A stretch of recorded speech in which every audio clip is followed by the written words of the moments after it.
ચલો મિત્રો ફરીથી એક વિડિયો લઈને આવી ગયા છીએ આપણે પરીક્ષાની અંદર આ પૂછાય છે વાર્ષિક પરીક્ષાની અંદર તો જો આપણી ચેનલને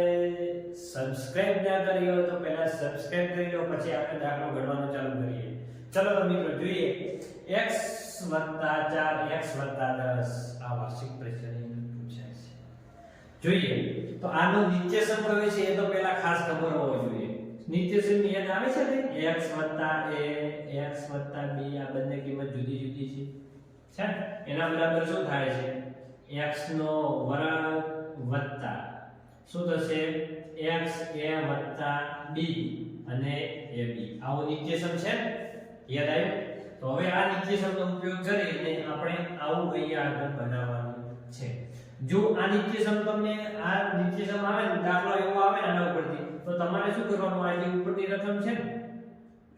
એને x + 4 અને x + 10 આપેલા છે ને તો એને એક વખત લખી નાખો અહીંયા આગળ આ બે તોફાની વિદ્યાર્થીઓ ફરીથી તોફાની વિદ્યાર્થીઓ શું કરવાનું આ બંને જુદા પાડી દઈએ એટલે કે x + 10 ને એમને એમ રાખો અને બે જુદા પાડવા શું કરશે અહીંયા આગળ આની આગળ મૂકી દઈશું આને અને આની પાછળ આ રીતે વત્તા તો વત્તા ફરીથી આને આની આગળ મૂકી દઈશું એટલે x + 10 આમ લખી શકો કે ન લખી શકો આ દાખલો નિત્યસમ વાળો હોય ત્યારે નિત્યસમ પણ ચોથા નંબરનો જ છે યાદ આવ્યું ચલો તો શું થશે x * x એટલે x નો વર્ગ કૌંસની અંદર જશે તો કેટલા x થશે 10 અને x નો ગુણાકાર ઓકે ખ્યાલ આવે છે વેરી ગુડ ચલો 4 * x એટલે કેટલા x થશે 4x 4 વત્તા તો વત્તા 4 * કેટલા થાય 40 આ નિશાની ખાસ ધ્યાન રાખજો હું કઈ રીતે કરું છું અહીંયા વત્તાની નિશાની આવે ત્યારે વત્તા નહીં કરવાનું પહેલા આની અંદર ગુણ્યા તો x અને x બે ભેગા થયા ભાઈ x નો વર્ગ પછી વત્તા તો વત્તા કર્યા પછી x નો 10 અંગાત ગુણાકાર એટલે 10x બરાબર છે વત્તા 4 પછી આને 4 અંગાત ગુણાકાર જાય તો 4x પછી વત્તા 4 આની અંગાત ગુણાકાર આપણે કહેતા હતા મામા ને ઘેર ગયો પછી માસીના ઘેર ગયો યાદ આવ્યું એ રીતે યાદ રહે તો એ રીતે ના મિત્રો જે દાખલો છે આ રીતે તો આ એનો જવાબ x - y + z નો વર્ગ આ તો તમને કદાચ યાદ જ હશે નિત્યસમ કયું વપરાય છે યાદ ના હોય તો x + y + z નો વર્ગ બરાબર શું થાય છે x નો વર્ગ વત્તા y નો વર્ગ વત્તા z નો વર્ગ વત્તા 2xy વત્તા 2yz વત્તા 2zx સૂત્ર યાદ છે ને તો આની અંદર આપણે વાત કરીએ તો આ સૂત્રને આને આપણે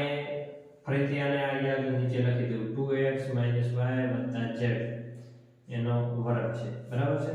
તો એને આપણે આને x કહી દઈએ અને y કહી દઈએ અને આને શું કહી દઈએ z તો આ મુજબ આપણે એને પહેલા કરી દઈએ ઓકે ચલો x નો વર્ગ તો x બરાબર હવે આપણે શું ધારવાના અહીંયા લખી નાખું બરાબર છે x બરાબર શું ધારીશું 2x y બરાબર શું ધારીશું -y ઓકે ધ્યાન રાખજો પછી z બરાબર આપણે શું ધારીશું z જ ધારવાના છે તો હવે આ સૂત્રની અંદર આપણે કિંમત મૂકી દઈશું એટલે આપણને જે આ સમીકરણ છે એનો જવાબ ચોક્કસ રીતે આપણને મળી જશે જોઈએ તો x નો વર્ગ તો x બરાબર આપણે કેટલા લેવાના છે 2x તો 2x નો શું કરવાનો વર્ગ કરવાનો વત્તા y નો વર્ગ y એટલે કેટલા છે -y તો -y નો વર્ગ બરાબર છે y બરાબર આપણે શું લેવાનું છે -y ચલો z બરાબર તો z તો એમના એમ જ છે z નો વર્ગ z બરાબર તો શું છે z નો વર્ગ વત્તા 2 પછી x બરાબર કેટલા છે 2x તો અહીંયા આગળ આપણે x ની જગ્યાએ શું લખવું પડશે 2x y બરાબર કેટલા છે -y શું છે -y ચલો એના પછી નેક્સ્ટ અહીંયા આગળ હું લખું છું બીજું પદ આ પદ હવે આની અંદર અહીંયા આગળ લખું છું વત્તા તો આગળ વત્તાનું નિશાન કરું છું 2 તો 2 કર્યા y બરાબર કેટલા આપેલા છે અહીંયા આગળ જો y બરાબર આપણે લખવાના છે તો y બરાબર તો આપણે શું મળે છે -y પછી z બરાબર અહીંયા આગળ આપણે શું આપેલા છે તો z જ છે ચલો આ લખાઈ ગયું હવે એનો આરો આવ્યો તો પ્લસ 2 તો 2 એમના z બરાબર આપણને શું આપેલું છે તો z જ છે તો અહીંયા આગળ z લખી દઈશું x બરાબર શું આપેલું છે 2x બરાબર છે. તો આ આપણું જે લખવાનું હતું નિત્યસમ ઉપરથી એ લખાઈ ગયું. હવે આપણે ખાલી જે વર્ગ હોય તો વર્ગ કરવાનો, ગુણાકાર હોય તો ગુણાકાર કરવાનો, માઈનસ ની નિશાની હોય તો પ્લસ માઈનસ હોય તો માઈનસ થશે અને b માઈનસ જો ભેગા છે માઈનસ માઈનસ શું થશે પ્લસ થશે. ઓકે, તો આ બાજુ ધ્યાન આપો. ચલો હવે આપણે આના વિશે કોઈ આગળ ઉપરની તરફ કોઈ વિચારવાનું નહીં, ખાલી નીચેની તરફ જ આ બાકી વધ્યું એને આપણે સાદું રૂપ આપવાનું બાકી રહેશે. ઓકે, ચલો 2x નો વર્ગ એટલે ચલો 2 નો વર્ગ કેટલો થાય તો 4 થશે. x નો વર્ગ તો x નો પણ વર્ગ થશે, કૌંસ બહાર બંનેને બહાર વર્ગ છે એટલે x નો પણ વર્ગ વત્તા ચલો માઈનસ y નો વર્ગ શું થાય. આ બહુ ખાસ છે, તમે 10મા ધોરણમાં આવશો ને ત્યારે પણ આ તમને ખૂબ નડતરરૂપ થતો હોય છે. તો માઈનસ y એનો કૌંસ બહાર વર્ગ હોય તો માઈનસ હોય તો વર્ગ હોય તો માઈનસ નીકળી જાય અને પ્લસ થઈ જશે,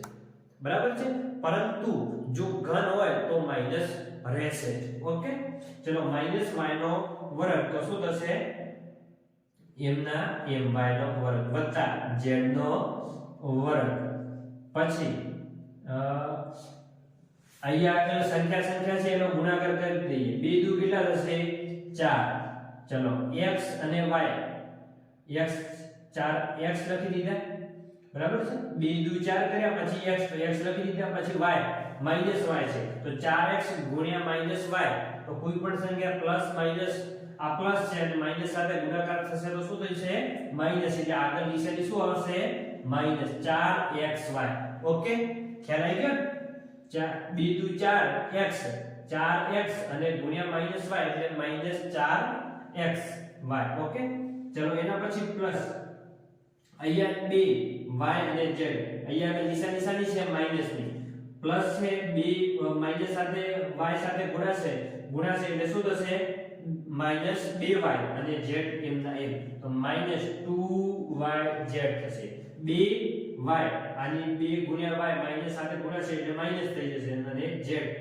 માઈનસ 2yz વત્તા અહીંયા આગળ કોઈ માઈનસ નથી એટલે પ્લસ ની પ્લસ જ નિશાની રહેશે. ચલો